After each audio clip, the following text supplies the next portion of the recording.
ہر وقت اس کا خیال رکھو کہ اللہ کے ساتھ ہمارا کیا معاملہ ہے، یعنی اپنے گریبان میں جھانکتے رہو۔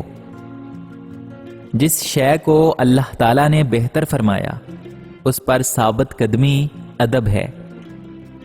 اگر تم کسی پہ بے جا غصہ نہیں کرو گے تو اللہ کے غصے سے بچے رہو گے۔ جو اعمال کو جہنم سے نجات کا ذریعہ تصور کرتا ہے وہ فریب نفس میں مبتلا رہتا ہے۔ دنا وہ ہے جو کسی چیز سے ڈرنے اور اس میں مبتلا ہونے سے پہلے ہی اس کا اہتمام اور بندوبست رکھے۔ دل مردہ ہے اور اس کی زندگی علم ہے، علم بھی مردہ ہے اور اس کی زندگی طلب کرنے سے ہے۔ فخر مت کرو، یہ سوچو کہ مٹی سے بننے والا انسان مٹی میں مل جائے گا۔ جو آج زندہ ہیں اسے کل موت ضرور آئے گی۔ جو مومن شکر گزار ہوتا ہے وہ عافیت کے بہت زیادہ قریب ہوتا ہے۔ اگر تم غربت مٹانا چاہتے ہو تو جب کوئی نیک اور پارسا عورت آپ کے سامنے آئے اس کی ایک چیز کو اپنے قبضے میں لے لو، اور وہ ہے اس کی پارسائی، یعنی خود بھی پارسا بن جاؤ اور غیر محرم پر نظر مت ڈالو۔ چوری اور خیانت سے بچو، کیونکہ یہ باتیں فکر اور افلاس سے پیدا ہوتی ہیں۔ خوش دلی سے صدقہ دینا قبولیت کی علامت ہے، اس لیے فقیر کو عاجزی اور ادب سے صدقہ دیا کرو۔ عاجز ترین ہے وہ انسان جس کا کوئی دوست نہ ہو، اور اگر ہو تو معمولی ملال سے اسے چھوڑ دے۔ جب انسان کوئی کام صرف اللہ کے لیے کرتا ہے تو اللہ تعالیٰ خود اس کا کفیل بن جاتا ہے۔ اپنے پڑوسی سے لڑنا جھگڑنا نہیں چاہیے، کیونکہ وہ تو اسی جگہ رہے گا، مگر تمہارا لوگوں میں چرچا ہوتا رہے گا۔ ایک بھائی کی دعا دوسرے بھائی کے حق میں بشرطے یہ کہ وہ صرف خدا کی راہ پر دعا کرے ضرور قبول ہوگی۔ بوڑھے آدمی کا توبہ کرنا اچھی بات ہے، لیکن جوان آدمی کی توبہ بہت ہی اچھی ہوتی ہے۔ امیر آدمی اگر بخشش کرے تو اچھی بات ہے، لیکن اگر محتاج آدمی بخشش کرے تو یہ بہت ہی اچھی بات ہے۔ جس انسان نے لالچ، غصہ اور نفس کی پیروی سے خود کو بچا لیا اس نے چھٹکارا حاصل کر لیا۔ دنیا بھی بڑی عجیب جگہ ہے۔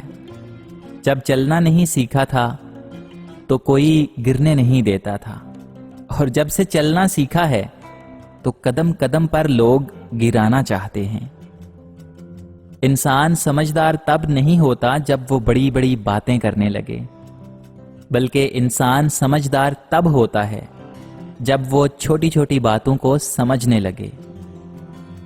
چھوڑ دیا اب لوگوں کے پیچھے چلنا۔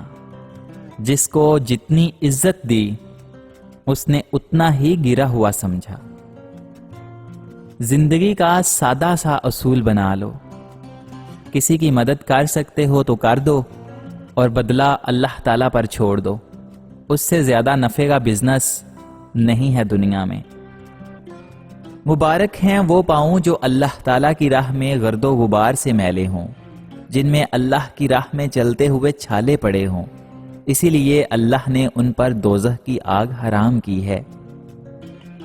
اگر کوئی بندہ آپ کے ساتھ زیادتی کرتا ہے تو اس کی بات کو بھلا کر اس کے ساتھ نیکی کرو، اسی میں تمہاری فلاح ہے۔ عورت کے پاس ایک ایسا مہلک آلہ ہوتا ہے جس سے وہ دنیا کو پاگل کر سکتی ہے، سوائے اس کو جس سے وہ خود محبت کرتی ہے۔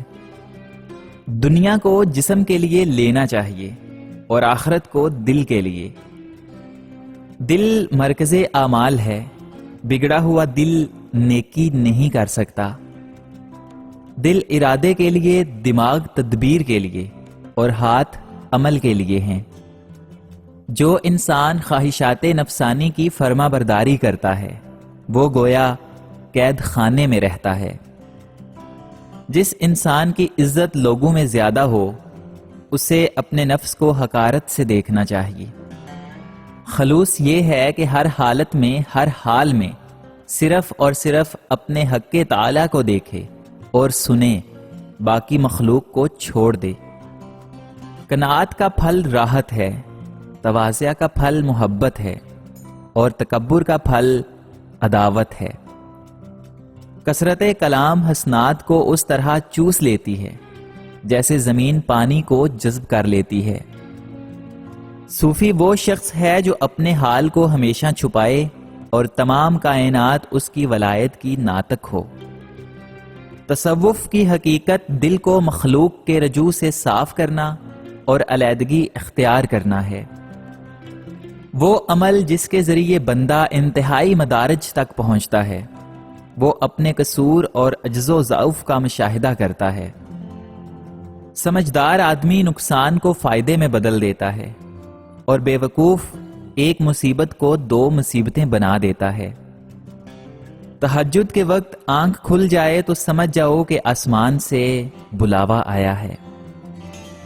بوڑھا آدمی چراغ سحر ہے اور نوجوان آدمی چراغ شام ہے۔ زمین میں بہت سے مدفون لوگ زندہ ہیں، اور زمین پر پھرنے والے بہت سے لوگ مرے ہوئے ہیں۔ مہمان نوازی کرتے رہو، کیونکہ مہمان کو دونوں جہان کی نعمتوں کا لقمہ بنا کر بھی کھلا دو گے، تب بھی حق مہمان نوازی ادا نہیں ہو سکتا۔ دولت مند بننا چاہتے ہو تو رات کو اپنے گھر کے صحن میں جا کر ہاتھ اٹھا کر یا وہابوں کا ورد کریں۔ غریب وہ نہیں جس کے پاس دولت نہیں، بلکہ حقیقت میں غریب وہ ہے جس کا کوئی ہم نوا نہ ہو۔ کامیاب انسان صرف وہی ہے جس نے خدمت انسانیت کو اپنا شعور بنایا اور خدمت خلق میں اپنی زندگی صرف کر دی۔ عاشق صرف وہی کہلایا جا سکتا ہے جس کو معشوق چاہیے۔ زمانے سے بہت کچھ سیکھا جا سکتا ہے، بشرط یہ کہ زمانے والوں سے رابطہ رکھو۔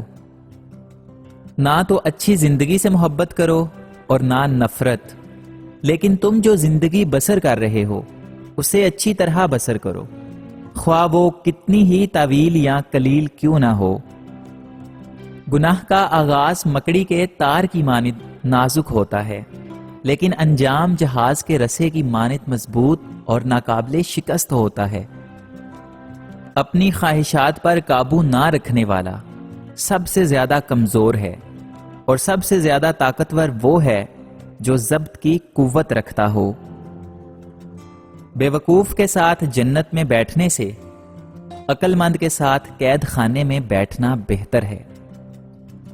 اگر تم تندرستی چاہتے ہو تو نیک بنو، نیک بننا چاہتے ہو تو دانا بنو، دانا بننا چاہتے ہو تو مذہب کا مطالعہ کرو اور خوف خدا کرو، کیونکہ خدا کا خوف ہی دانائی کی بنیاد ہوتی ہے۔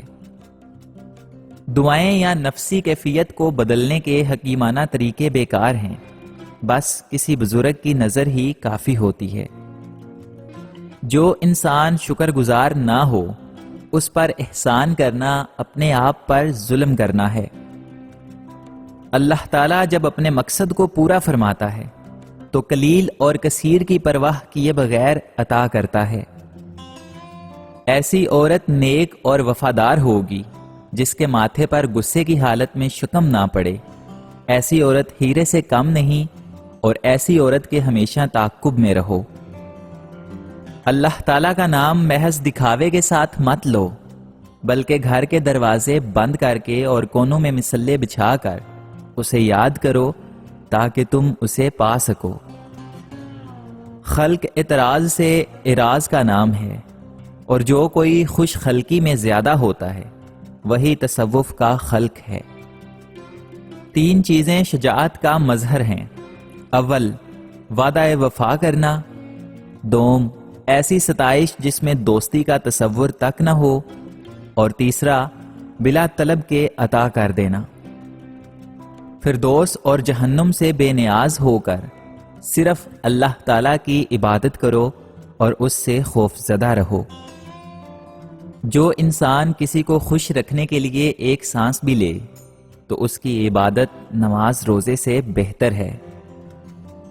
جس انسان کا دن رات کسی شخص کی دل آزاری کے بغیر گزرا، گویا اس نے وہ رات حضور صلی اللہ علیہ وآلہ وسلم کی صحبت میں گزاری۔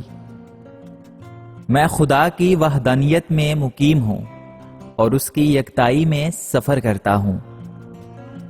جو دنیا کی طلب کرتا ہے وہ دنیا کا کتا، اور جو آخرت کا طالب ہو وہ دنیا کا بادشاہ ہے۔ دو چیزیں اپنے اندر پیدا کر لو، چپ رہنا اور معاف کرنا، کیونکہ چپ رہنے سے بڑا کوئی جواب نہیں اور معاف کر دینے سے بڑا کوئی انتقام نہیں۔